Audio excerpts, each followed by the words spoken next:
Ya Bu.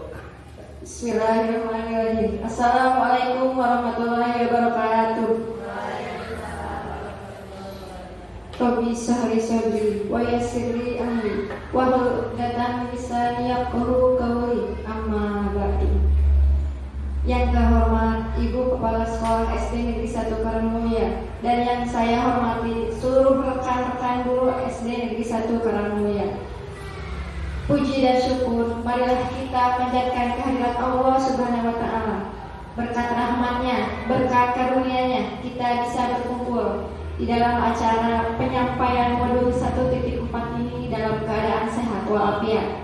Shalawat beserta salam, marilah kita curah limpahkan junjungan Nabi besar kita, Nabi Muhammad Sallallahu Alaihi Wasallam, kepada keluarganya, kepada sahabatnya, dan kepada kita umatnya. Semoga kita bisa mendapatkan syafaat dari beliau. Adapun acara pada hari ini yaitu yang pertama pembukaan, yang kedua sambutan dari Kepala Sekolah SD Negeri 1 Karangmulia, yang ketiga inti, dan yang terakhir adalah penutup. Untuk mempersingkat waktu, marilah kita buka acara ini dengan bacaan Bismillah bersama-sama. Bismillahirrahmanirrahim. Kemudian acara selanjutnya yaitu sambutan dari Ibu Kepala Sekolah SD Negeri 1 Karangmulia. Kepada Ibu Heni Resmiati SPD kami persilakan.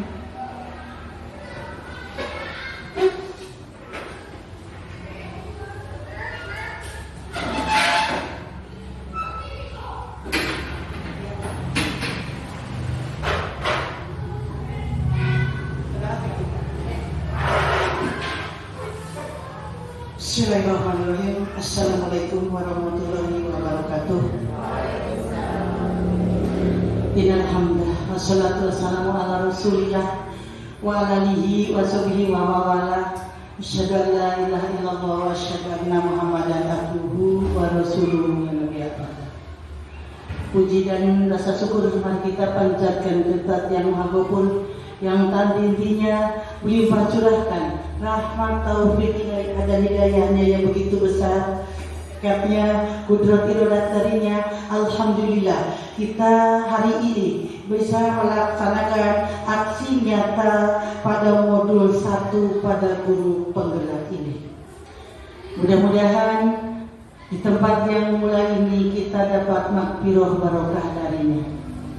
Salawat dan salam mudah-mudahan senantiasa dilimpah curahkan kepada Nabi Agung, yakni Habibana wa Nabiyana Muhammad, yang telah memberi petunjuk dari jalan kegelapan menuju cahaya yang benderang, yaitu agama Islam.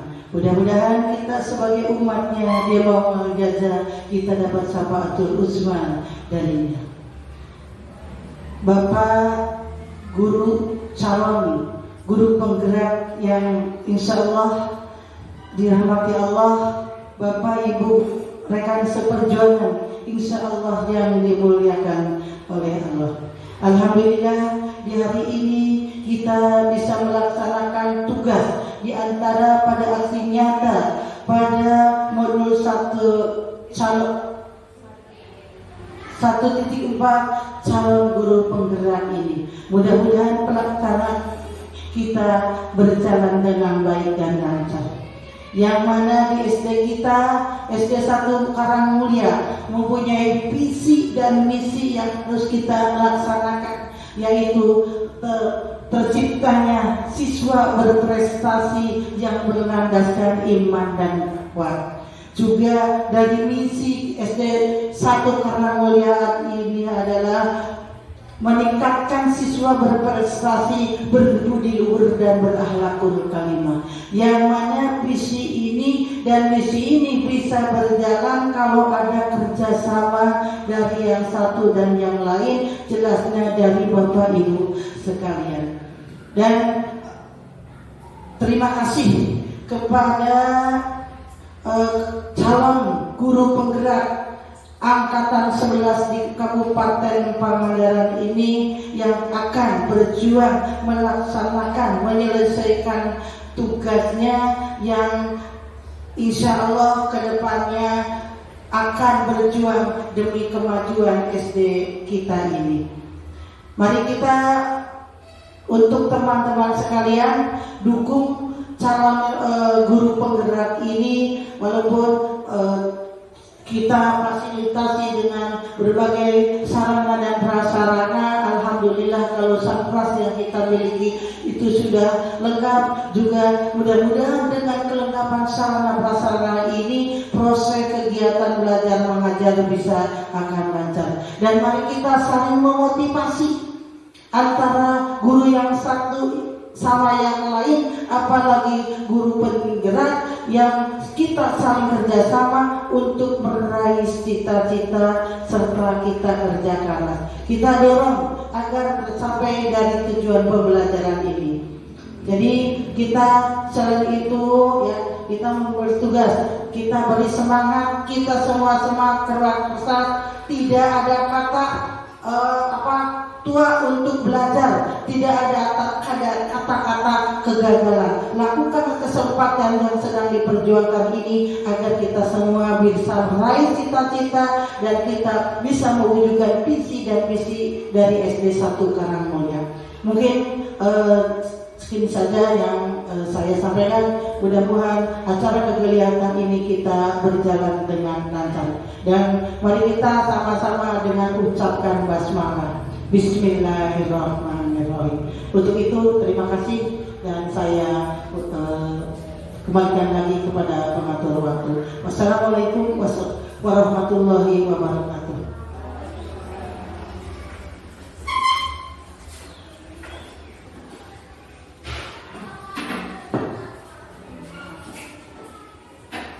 Terima kasih kepada Ibu Kepala Sekolah, Ibu Heni Rosmiati yang telah menyampaikan sambutannya. Mudah-mudahan yang beliau sampaikan dapat bermanfaat bagi kita semua. Amin ya Allah ya Rabbal alamin. Acara selanjutnya adalah acara inti, yaitu penyampaian modul 1.4, menyebarkan pemahaman dan pengalaman penerapan budaya positif. Kepada Bapak Seno Waluyo SPD, saya persilahkan.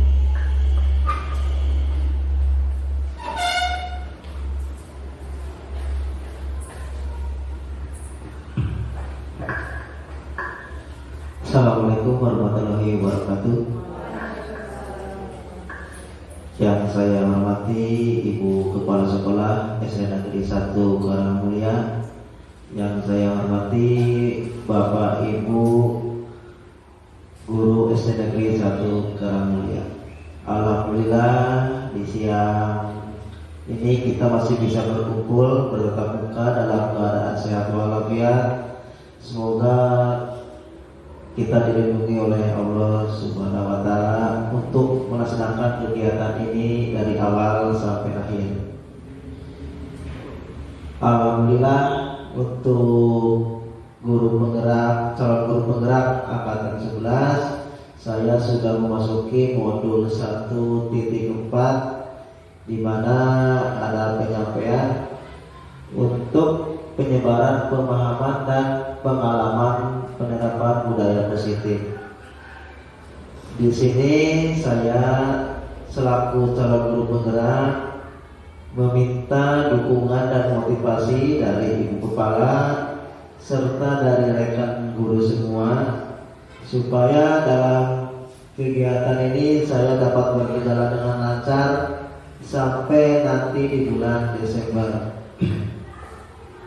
Untuk modul 1 itu sampai 1.4 berarti ada 4 agenda, di mana nanti saya akan menyampaikannya dari awal sampai akhir dengan menerapkan apa yang ada di sekolah kita.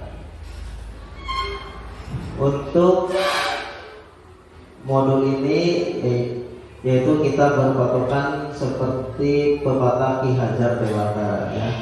Kita itu harus menuntut ya, seperti itulah ya, Tuturi Handayani ya. Untuk materinya sudah jelas judulnya penyebaran pemahaman dan pengalaman penerapan budaya positif. Yang pertama, selamat datang Bapak Ibu guru hebat. Mari kita belajar bersama, berkolaborasi, saling mendukung demi terwujudnya disiplin positif di sekolah kita. Jadi pihak sekolah, baik guru, kepala sekolah, siswa, semuanya kita harus saling bekerja sama, berkolaborasi di dalam dunia pendidikan khususnya, supaya terwujudnya disiplin positif di sekolah, di mana kunci disiplin itu adalah hal yang utama untuk meraih kesuksesan di masa yang akan datang.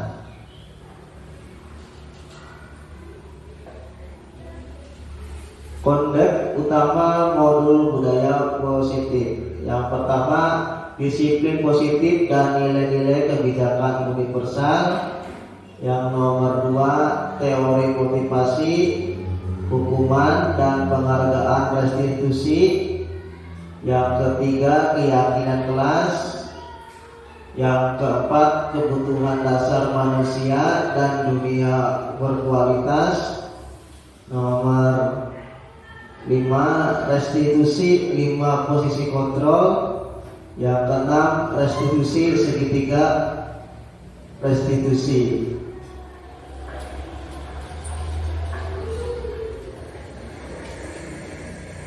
Yang pertama, disiplin positif dan nilai-nilai kebijakan universal. Disiplin dimaknai menjadi sesuatu yang dilakukan seseorang untuk orang lain supaya mendapatkan kepatuhan. Kalau hanya kita sebagai pendidik, kita disiplin baik di dalam berpakaian, di dalam jadwal pelajaran, ya itu disiplin. Masih banyak yang lainnya bentuk disiplin, ya. Menurut Ki Hajar Dewantara, disiplin menyatakan untuk mencapai kemerdekaan atau konteks pendidikan pada saat ini. Untuk menciptakan murid yang merdeka, syarat utama adalah harus disiplin yang kuat. Maksud disiplin di sini yaitu disiplin pribadi dan motivasi internal.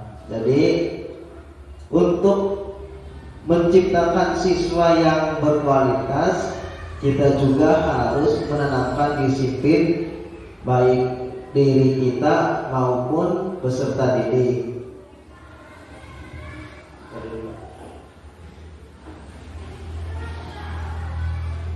Yaitu yang disiplin pribadi, yaitu kalau sebagai kita itu datang tepat waktu, terus menyampaikan materi sesuai jadwal, terus berpakaian juga termasuk itu adalah disiplin. Dan motivasi internal, yaitu dorongan atau keinginan yang akan kita buat siswa nanti seperti apa, ya. Karena gambarannya itu siswa itu bagaikan sebuah komputer, di mana komputer itu kalau kita menginstal dengan yang baik pasti bisa bermanfaat untuk banyak orang, ya, seperti itu. Disiplin menurut Dian Boses yaitu menyatakan bahwa kata disiplin berkonotasi dengan disiplin diri dan murid. Disiplin diri dapat menggali potensi seseorang menuju sebuah tujuan. Contohnya kalau kita disiplin, ya, kita pengen berangkat tepat waktu, otomatis kita harus berusaha menggerakkan hati kita, jangan kalah dengan rasa malas, seperti itu. Terus sesuatu yang dihargai dan bermakna. Seseorang yang memiliki disiplin pribadi berarti mereka bisa bertanggung jawab terhadap apa yang dilakukannya. Intinya kalau kita sudah disiplin, kita akan lebih bertanggung jawab terhadap apa yang sudah diamanahkan kepada kita, baik di dalam pekerjaan maupun tugas yang lain karena sudah merasa bertanggung jawab atas amanah yang diembannya. Karena mereka mendasarkan tindakan mereka pada nilai kebijakan universal. Nilai-nilai kebajikan. Yang pertama, nilai kebajikan adalah nilai positif manusia yang merupakan tujuan mulia yang ingin dicapai setiap individu. Pasti setiap orang mempunyai keinginan yang ingin dicapai ya, entah di karir, di pekerjaan, di usaha ya, termasuk kita sendiri sebagai pendidik. Kita mempunyai keyakinan bahwa anak yang kita didik nanti akan menjadi anak yang sukses, berguna bagi bangsa dan negara, serta hidupnya itu melebihi apa yang kita alami sekarang. Itu termasuk dari tujuan yang ingin dicapai. Nilai kebajikan yang ingin dicapai setiap anak Indonesia yang kita kenal profil Pancasila ya. Di situ di profil Pancasila itu sudah mencakup semua apa yang ada ya. Yang nomor 3, sebagai institusi atau organisasi saling memiliki nilai kebijakan yang sama karena nilai-nilai tersebut bersifat universal dan lintas bahasa, suku, agama, dan latar belakang. Jadi untuk yang ini yaitu kayak kita di organisasi atau kita di institusi ya, di dunia pendidikan khususnya kita mempunyai nilai-nilai kebijakan yang khususnya yaitu berpihak kepada siswa di dalam pembelajaran dan termasuk tidak membedakan dari bahasa ya, karena di kita juga itu bahasanya campur, ada yang Sunda, ada yang Jawa, ada yang bahasa Indonesia dan sebagainya. Termasuk agama juga bermacam-macam di wilayah kita. Alhamdulillah di sekolah kita agamanya sama ya, yaitu agama Islam semua. Dan latar belakang ini di mana kita terlahir dari keadaan yang berbeda-beda ya. Jadi latar belakang keluarga kita ada yang dari keluarga sudah mapan, ada yang dari keluarga darinya sederhana ya. Jadi semuanya tidak saling membedakan, jadi sama ya. Jangan dari perbedaan itu menjadi perpecah belahan.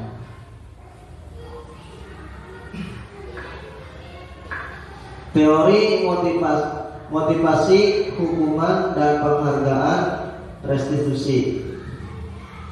Untuk menghindari ketidaknyamanan atau hukuman ya, yang nomor 1. Yang nomor 2, untuk mendapatkan imbalan atau penghargaan dari orang lain. Yang ketiga, menjadi orang yang merdeka dan menghargai diri sendiri dengan nilai yang mereka percaya. Jadi motivasi ini yaitu untuk, dari sini ada gambarannya ya, 1, 2, 3 itu semuanya ada penjabarannya.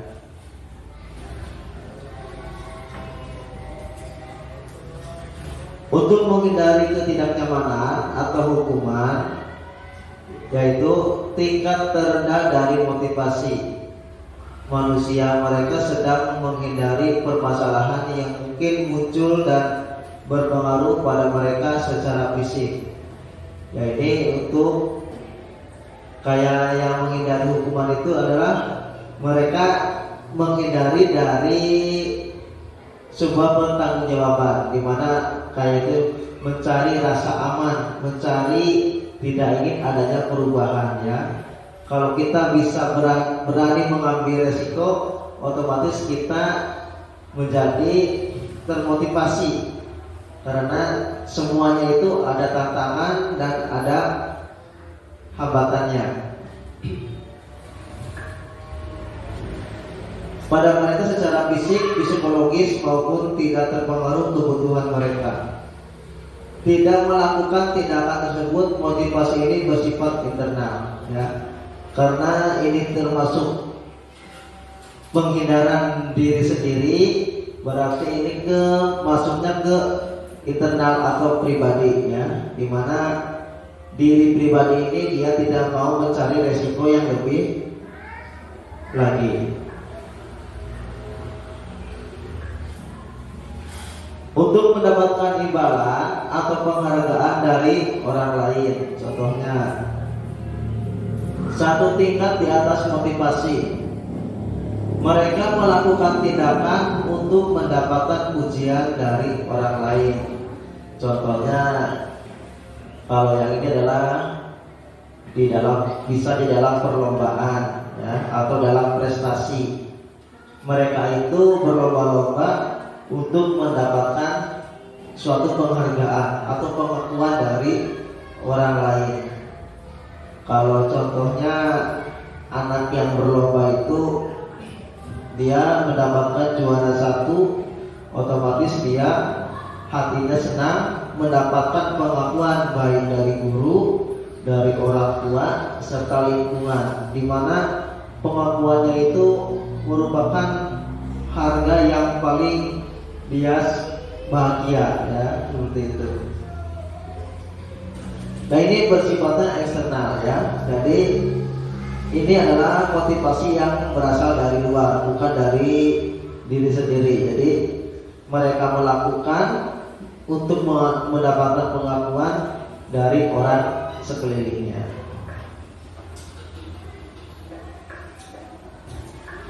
Untuk menjadi orang yang mereka inginkan dan menghargai diri sendiri dan nilai yang mereka percaya, mereka melakukan sesuatu atas apa yang diyakini dan dihargai mereka. Melakukan karena ingin menjadi orang yang meyakini tersebut. Ini adalah motivasi yang akan membuat orang disiplin, positif karena motivasi internal ya. Kalau udah punya dukungan atau motivasi yang ingin diraih, otomatis sebagai siswa dia akan menjadi lebih giat dalam belajar. Seperti halnya kita, kalau kita sudah termotivasi di dalam dunia pendidikan, kita tidak akan mengeluh apa yang sedang terjadi. Contohnya di dalam kemajuan teknologi, semua sekarang menggunakan aplikasi ya dan sebagainya. Kalau kita sudah berani mencoba, saya yakin asik, bukan rasa takut yang didapat, tapi malah rasa senang, asik, bisa mengoperasikan dengan bahagia.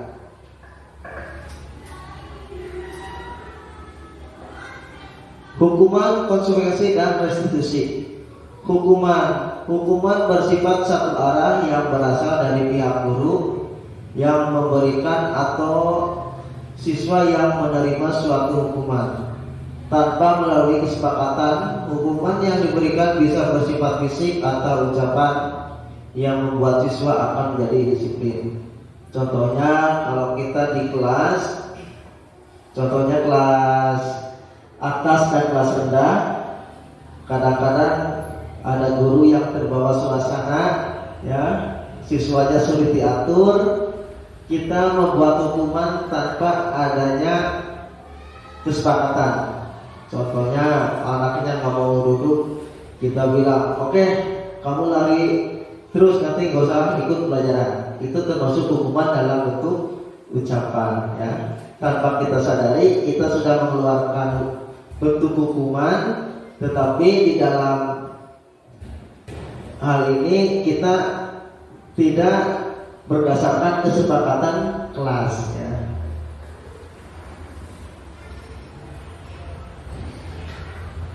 Konsekuensi sudah direncanakan atau disepakati dan disetujui oleh guru dan murid.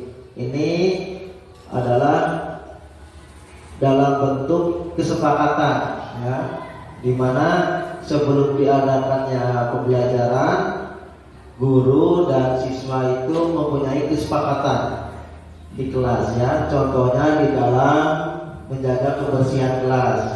Jadi kita punya sepakat dulu. Contohnya kalau makan, buanglah sampah pada tempatnya.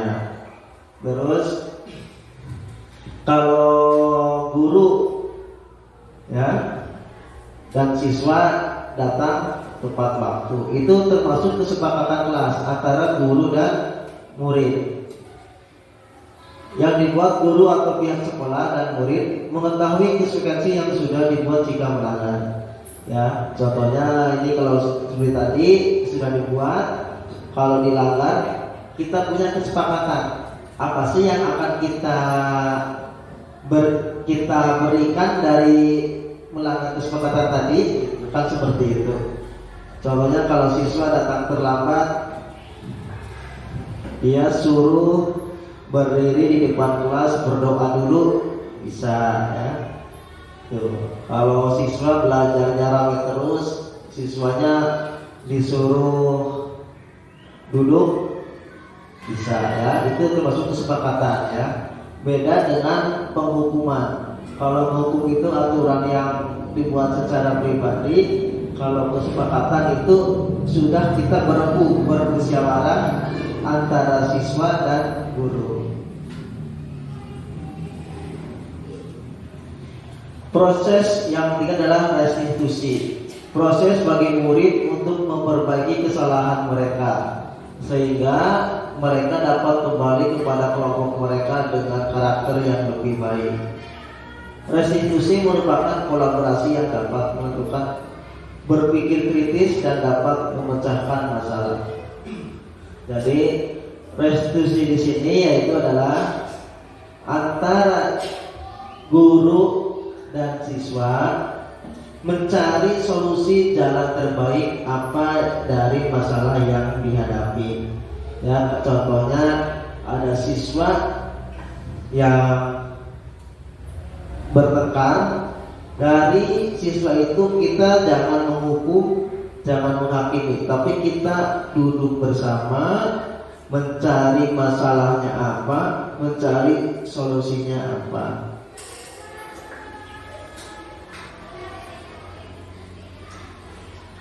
Yang berikutnya adalah keyakinan kelas.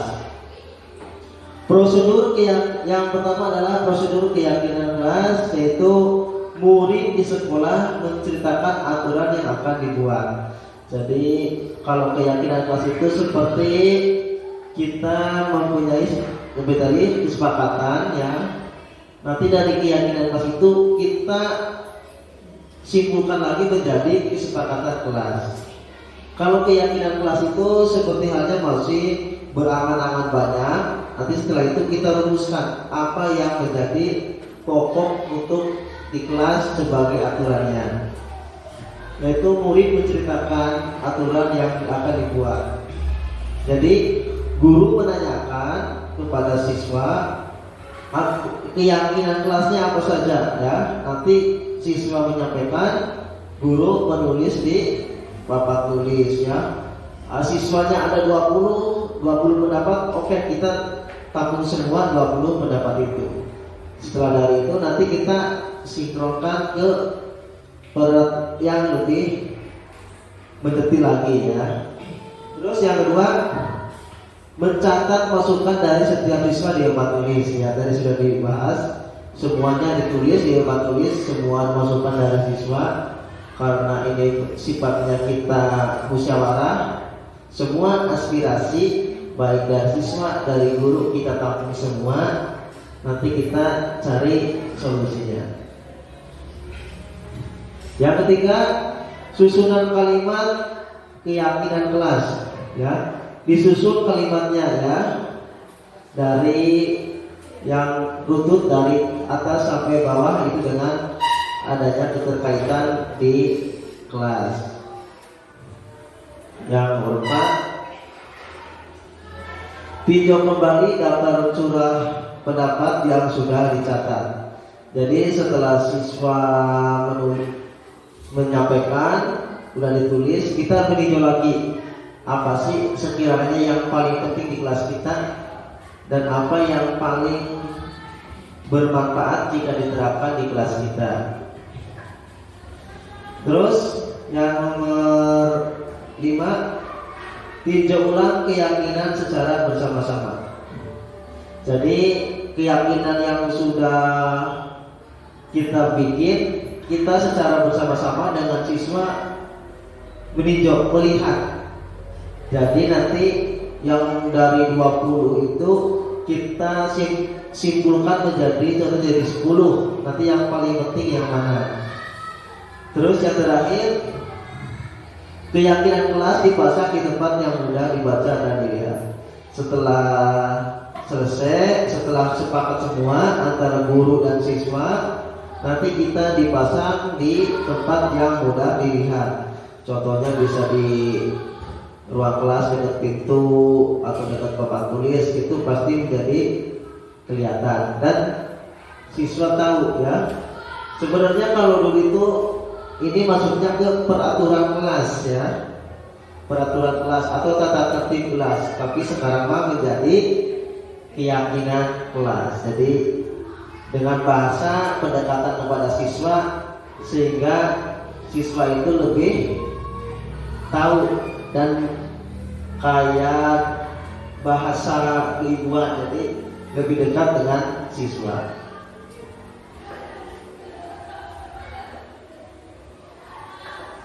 Kebutuhan dasar manusia dan dunia berkualitas. Yang pertama, kebutuhan bertahan hidup adalah seperti fisiologis, contohnya kesehatan, rumah, makan ya. Jadi kebutuhan hidup itu ya, itu yang pertama adalah kesehatan ya. Jadi kalau kita sehat, semua aktivitas bisa berjalan dengan lancar. Terus rumah termasuk dalam kebutuhan hidup karena tempat kita untuk beristirahat. Makan juga, kalau kita tidak makan kita akan lemas ya. Itu termasuk dalam kebutuhan hidup. Yang berikutnya, kasih sayang dan rasa diterima berhubungan dengan orang lain seperti keluarga, teman, rekan kerja, komunitas. Ini adalah bentuk rasa kita di dalam, contohnya yaitu di dalam keluarga pasti ada bapak, ibu, anak, semuanya mempunyai hubungan emosional yang dekat ya. Terus kalau di sekolah, kita semua kepala sekolah, rekan guru, semuanya itu mempunyai hubungan emosional sebagai tenaga pendidik yang ada di sekolah ya. Itu dengan tujuannya memajukan sekolahan. Yang ketiga, penguasaan atau pengakuan dan kemampuan kekuatan mencapai sesuatu menjadi kompeten, terampil dan prestasi. Ini di dalam pendidikan, yaitu untuk berprestasi terampil kita harus menggali potensi anak ya. Anak itu sebenarnya bisa berpotensi jika diarahkan dengan kemampuan si anak tersebut ya. Jangan kita memaksakan apa yang kita inginkan tapi si anak belum tentu bisa. Tapi kita melihat apa yang anak mampu dan anak bisa, kita mengarahkan. Nanti kita melihat, oh si anak bisanya di sini, si anak bisanya di sana, dalam materi apa, seperti itu. Yang berikut adalah kebebasan, kebutuhan akan pilihan. Anak-anak dengan kebutuhan yang tinggi dapat memilih kebebasan untuk menentukan pilihan di masa depan dengan belajar di mana saja. Contohnya, kalau sudah dari SD, anak akan melanjutkan ke SMP, apa ke MTS, kita ikuti. Anak itu sebenarnya sedang menjadi jati diri. Mau seperti apa ke depannya, karena sebagai orang tua itu pasti kita mengarahkan ke hal yang lebih baik. Yang terakhir, kesenangan adalah di mana kita dapat mencari dengan bermain. Ya, kesenangan itu adalah ini untuk menghibur hati. Ya, contohnya kalau sedang tidak mood, apalagi nggak enak, bisa kita bermain. Contohnya kalau anak-anak itu biasanya mereka melampiaskan dengan bermain bersama teman-temannya, ya.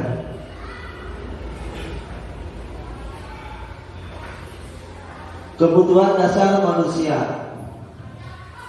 Dunia berkualitas adalah tempat khusus dalam berpikiran, tempat menyiapkan gambaran dari semua yang diinginkan, bisa seperti orang-orang, hal apa yang saja yang terbaik dalam hidup yang membuat bahagia dan terpenuhi kebutuhan dasar. Jadi kebutuhan dasar manusia itu seperti tadi, sandang, pangan, papan, itu semuanya itu ada dalam pikiran, ya, dalam tempat di mana kita itu bisa mencari kebahagiaan melalui versi kita masing-masing, ya. Apa yang kita miliki, apa yang kita punya, apa yang kita ada, kalau kita mensyukuri, pasti kita akan menikmati apa yang sudah kita punya. Bila guru dapat membangun interaksi memberdayakan dan memerdekakan murid, maka murid akan meletakkan dirinya sendiri sebagai individu yang positif dalam dunia berkualitas karena mereka menghargai nilai kebajikan. Jadi yang di sini itu kita sebagai guru harus memberdayakan apa yang ada di siswa. Jadi siswa itu akan merasa, saya merasa dibimbing, saya merasa diarahkan apa yang saya miliki sehingga mencapai nilai-nilai dasar sebagai seorang peserta didik, ya.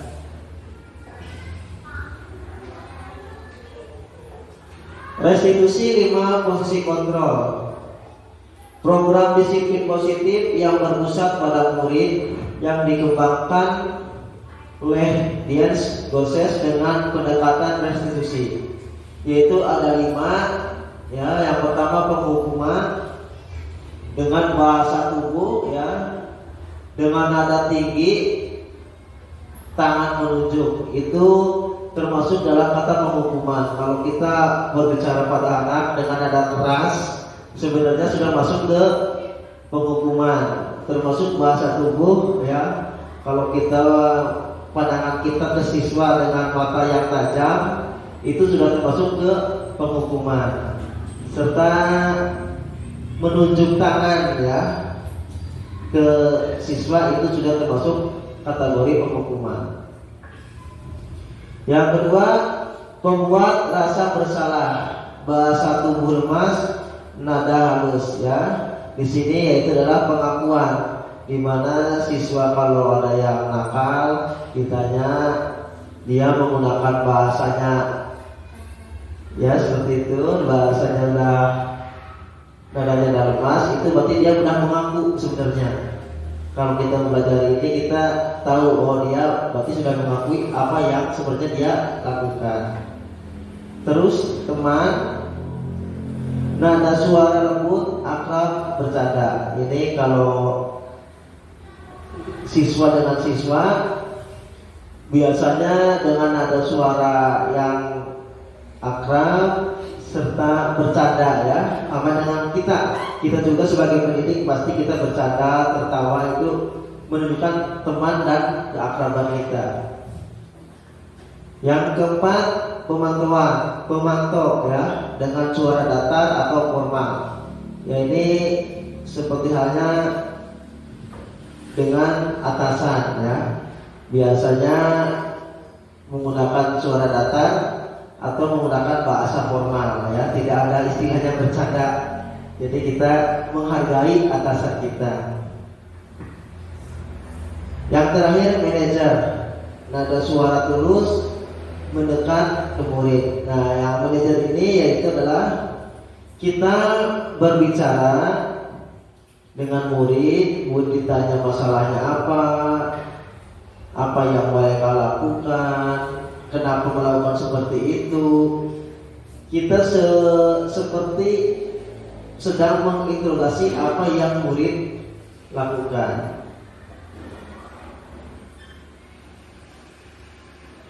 Segitiga restitusi. Yang pertama, menstabilkan identitas, yaitu yang pertama berbuat salah itu tidak apa-apa. Contohnya ini ya, dengan kita meyakinkan si anak dengan cara mengatakan berbuat salah itu nggak apa-apa. Jadi si anak kecil itu sok berbuat salah itu tidak apa-apa. Jadi nanti kita mengetahui, oh sebenarnya si anak ini seperti ini ya. Terus tidak ada manusia yang sempurna. Contohnya kalau siswa mengerjakan salah, udah kerjakan aja nggak apa-apa ya. Semua orang pasti akan mengalami yang kesalahan itu ya. Kita bisa menyelesaikan masalah ini ya. Contohnya di dalam matematika misalnya ada anak yang sudah putus asa di depan tidak bisa mengerjakan, nangis. Kita dorong ya dengan oke, kita bisa. Kalau kita berusaha kita pasti bisa ya, seperti itu. Kita memotivasi ya. Bapak Ibu tidak mencari solusi yang salah, tapi mencari solusi yang baik ya, ini nggak perlu. Jadi kita jangan menyalahkan, tapi kita mencari jalan yang terbaik seperti apa. Yang kedua, validasi tindakan yang salah. Perkataan ini mungkin asing didengar guru, namun jika dikatakan tanpa menghakimi akan memvalidasi kebutuhan mereka. Contohnya, kamu pasti punya alasan kenapa melakukan hal itu. Ini seperti bentuk penekanan supaya dia lebih mengaku apa yang telah dilaksanakan. Kamu boleh mempertahankan sikap ini, tapi kamu harus menambahkan sikap baru ya.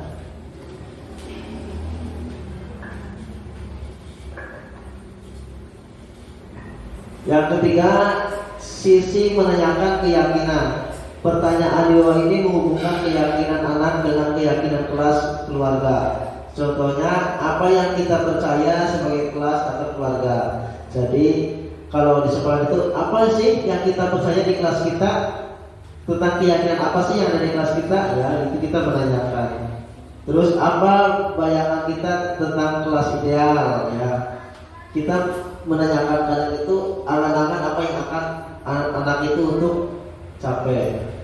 Terus kamu mau menjadi orang yang seperti apa? Tujuan dari penerapan keyakinan kelas yang pertama mewujudkan merdeka belajar murid, dan murid akan diberi kebebasan untuk mengemukakan pendapat tentang keyakinan kelas apa saja yang mereka inginkan, serta menuangkan ide, pendapat, juga gagasan secara terbuka dan kontekstual dan demokratis ya. Di sini silakan berpendapat ya, apa yang murid ingin sampaikan. Nomor 2, mewujudkan disiplin positif kepada murid yang kemudian akan menjadi budaya positif di mana murid dapat menjalankan keyakinan kelas yang telah disepakati bersama dengan kesadaran diri tanpa adanya tekanan. Jadi setelah dibentuk harus dijalankan ya, tidak boleh ada paksaan karena sudah menjadi kesepakatan.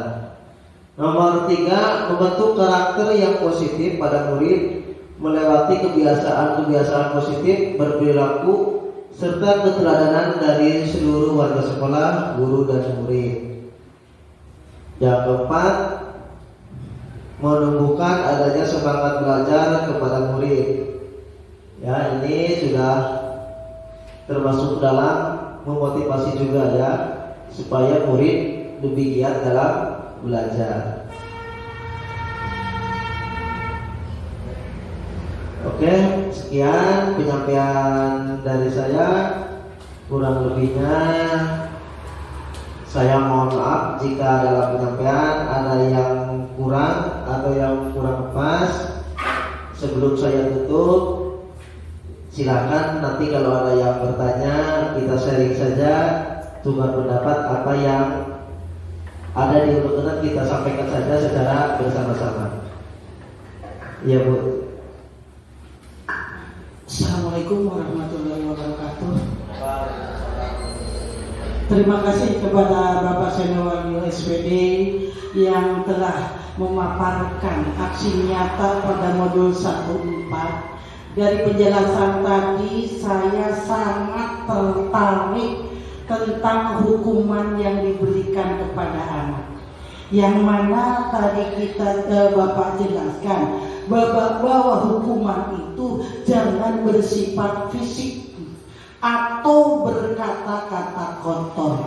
Memang betul kalau anak sekarang diberi hukuman secara fisik, bukannya anak nurut, tapi anak itu akan lebih brutal. Lebih baik hukuman ini kita beri saja hukuman yang sifatnya mendidik. Contohnya saja ketika anak melakukan kesalahan, beri hukuman anak untuk memungut sampah. Atau yang lebih bersifat mendidik lagi, anak diberi tugas untuk esok harinya. Karena di SD kita sudah terbiasa sholat berjamaah, sholat duha, anak disuruh menjadi imam. Atau juga anak disuruh membaca hafalan surat-surat pada juz amma itu, sehingga anak itu tidak merasa dihukum dan anak itu tidak merasa dihakimi. Untuk itu mari kita wujudkan di SD kita, biasakan tanamkan hukuman yang seperti ini. Sekian dan terima kasih. Wassalamualaikum warahmatullahi wabarakatuh. Terima kasih atas penguatan dari Ibu Kepala Sekolah. Penguatan ini sungguh sangat membangun, memotivasi kita, khususnya untuk saya di dalam melaksanakan CDP. Betul apa yang dikatakan Ibu, semuanya sekarang kita merubah paradigma yang tadinya menggunakan gaya-gayanya fisik, hukum lama itu kita merubah dengan memberikan siswa supaya lebih aktif dan lebih bermanfaat, karena yakin siswa itu sebenarnya dia itu baik, tetapi karena ada sesuatu jadi siswa itu perlu kita arahkan yang lebih. Silakan selanjutnya ada yang mau bertanya lagi, silakan Bu. Bagaimana cara kita sebagai guru memberikan hukuman untuk siswa yang melanggar namun tidak tercatat dalam kesepakatan atau keyakinan kelas? Jadi bagaimana kita memberikan hukuman tapi tidak diprotes oleh siswa karena itu di pelanggaran itu tidak tercatat di dalam keyakinan. Oke, sebelum saya jawab, mungkin ada yang mau menjawab dulu. Adanya yang dari tadi, walaupun hukuman tidak tercatat di dalam tata tertib, biasanya dalam tata tertib di kelas terpampang anak yang melanggar peraturan harus dihukum yang ada itu. Ini biasanya tidak ada tertulis di dalam peraturan. Walaupun tidak tertulis, alangkah lebih baiknya walaupun hukuman itu tetap dilaksanakan, jangan menyangkut yang akan nantinya memasuki ranah hukum, apalagi kita sebagai pendidik yang sangat dilihat oleh masyarakat. Kita salah sedikit pun banyak salah, apalagi kita melakukan salah. Jadi tadi katakan hukuman beri saja yang sifatnya mendidik. Terima kasih. Oke, itu adalah gambaran dari Ibu Kepala. Saya sedikit menambahkan. Jadi untuk aturan yang tidak tertulis di dalam keyakinan kelas tadi, kita mencari dulu apa sih yang menyebabkan anak bisa melakukan hal itu. Jadi kita harus menanyakan dulu, ya, apa bisa tentang terlambat, alasannya apa, Jadi kita telusuri dulu apa sih? Ya, jadi baru kita tahu oh sebenarnya si anak ini tadinya mau berangkat ada masalah apa di jalan gitu kan. Jadi kita tahu sebelum kita menghukum atau melihat keyakinan kelas, tanyakan dulu apa sih sebenarnya yang terjadi gitu. Mungkin seperti itu Bu. Ada lagi yang mau bertanya mungkin?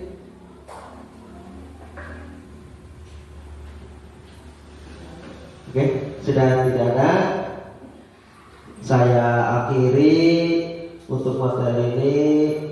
Mohon maaf atas ucapan dan kesalahan dalam menyampaikan materi. Saya akhiri. Wassalamualaikum warahmatullahi wabarakatuh.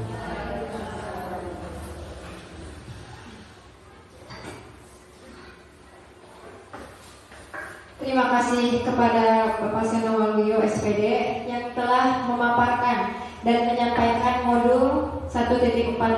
Mudah-mudahan apa yang beliau sampaikan bisa memotivasi kita sebagai guru-guru supaya menjadi guru yang lebih teladan lagi. Amin ya Allah ya Rabbal alamin. Acara selanjutnya, alhamdulillah Bapak Ibu, kita telah sampai kepada penghujung acara, yaitu penutup. Marilah kita tutup acara ini dengan bacaan hamdalah bersama-sama. Alhamdulillahirabbil alamin. Terima kasih atas perhatiannya. Kurang lebihnya saya mohon maaf apabila saya selaku pengatur acara telah menyampaikan yang tidak berkenan. Terima kasih atas perhatiannya. Billahi taufiq wal hidayah. Wassalamualaikum warahmatullahi wabarakatuh.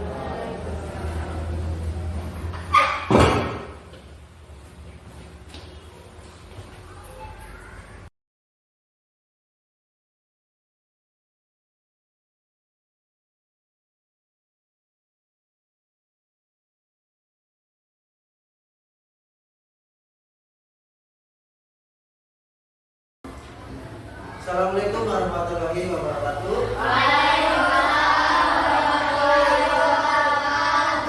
Selamat pagi anak-anak.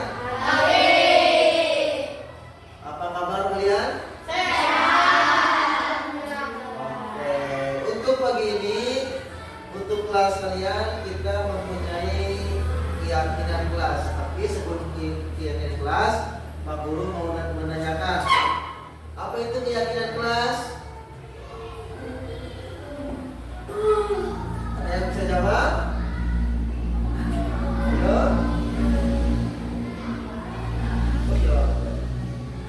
Ayo. Keyakinan kelas merupakan suatu kesepakatan yang ada di kelas kalian, ya, atau peraturan sebenarnya ya, kalau dulu peraturan atau tata tertib yang ada di kelas kalian. Jadi supaya kelasnya menjadi kondusif, kelasnya bisa diatur, kita mempunyai keyakinan di dalam kelas, di dalam belajar. Nanti banyak sekali keyakinan kelas yang akan kita buat ya. Silakan nanti kalau ada yang bisa mencurahkan apa sih keyakinan kelas buat saya ya. Nanti kita diskusi di kelas ini ya, untuk menjadi kelas yang tertib, kelas yang apalagi, ayo kelas yang disiplin, apalagi kelas yang bersih, boleh ya. Nanti banyak kesepakatan yang harus kita bahas ya, termasuk keyakinan di sini ya. Untuk menjadi kelas yang lebih baik ya, nanti di mana peraturan atau keyakinan kelas itu kita bahas secara bersama-sama dengan berdasarkan ide dari masing-masing peserta atau masing-masing siswa, di mana idenya itu kita curahkan, kita ditulis, kita berebut mana ide yang bagus, mana ide yang sekiranya membuat kelas menjadi lebih bersih dan lebih baik ya. Tuh. Dari sekian banyaknya siswa, nanti silakan berpendapat ya. kita sharing, kita rumuskan mana yang akan digunakan di kesepakatan di kelas ya. Yang pertama adalah nanti keyakinan kelasnya apa ya. Pak Guru akan tuliskan dulu keyakinan kelas. Keyakinan kelas. Ya, nomor 1 dari keyakinan kelas ini, Pak Guru nanti kita masukkan dari teman-teman atau dari siswa kelas 6 ini ya. Yang nomor 1, siapa yang mau menjawab? Oh ya, Arisa. Iya, boleh mengejek teman. Oke, Pak Guru tulis. Tidak boleh mengejek teman. Nomor 2, ada yang bisa menambahkan lagi? Oh, Alis. Tidak boleh berkata kasar.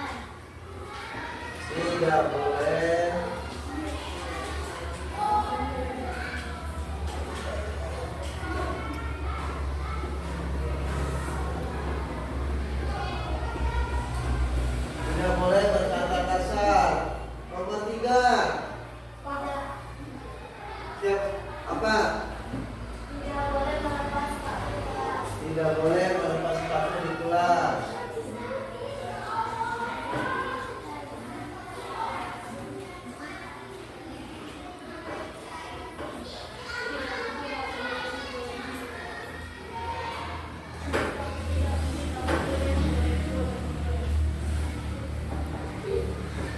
Nomor 4, ada lagi? Ya, boleh ramai di kelas. tidak boleh rame di kelas.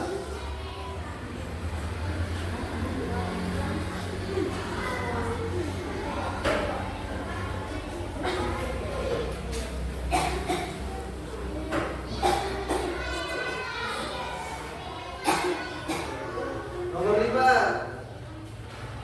Tidak boleh memotong kelas. tidak boleh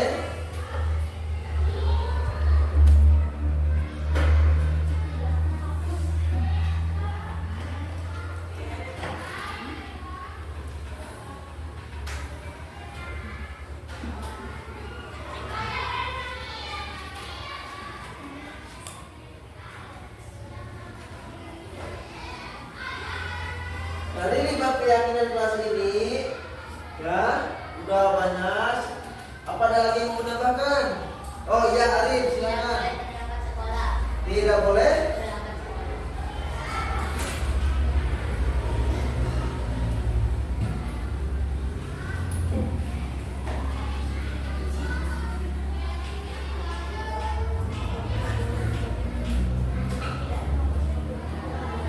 Oke, dari 6 ini kita membuat keyakinan kelas positif.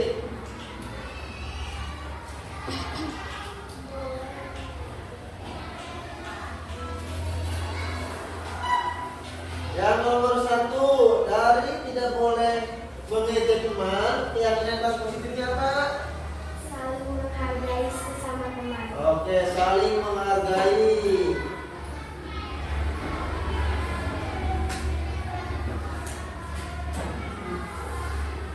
Yang nomor 2, tidak boleh berkata kasar.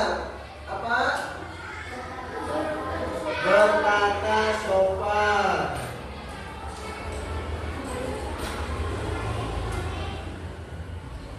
Yang nomor 3, dari tidak boleh melepas sepatu di kelas menjadi apa? Keyakinan positifnya memakai sepatu apa? Dengan baik ya.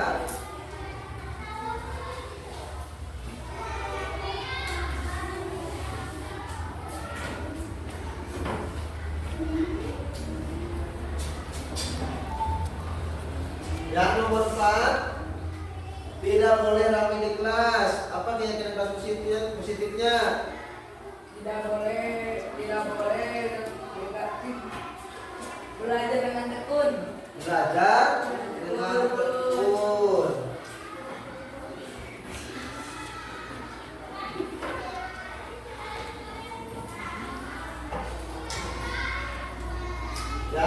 kelima, tidak boleh membuang sampah di kelas. Ada yang tahu keyakinan muslimnya?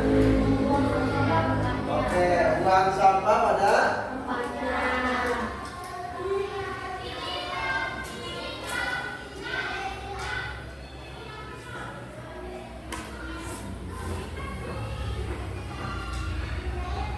yang nomor 6, tidak boleh terlambat sekolah. Apa? Datang tepat waktu.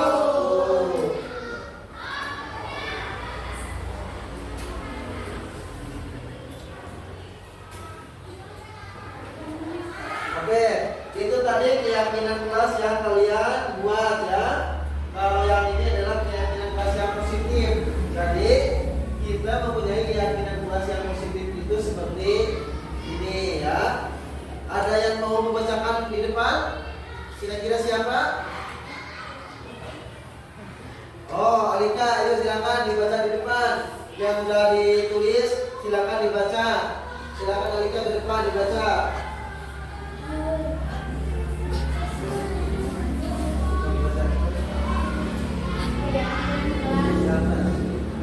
Tidak boleh mengejek teman. Tidak boleh berkata kasar. Ininya? Saling menghargai. Berkata sopan. Tidak boleh melepas sepatu di kelas. Memakai sepatu dengan baik. Tidak boleh ramai di kelas. Belajar dengan tekun. Tidak boleh membuang sampah di kelas. Buang sampah pada tempatnya. Tidak boleh terlambat sekolah. Datang tepat waktu. Oke, itu sudah dibacakan semua sama Alika ya.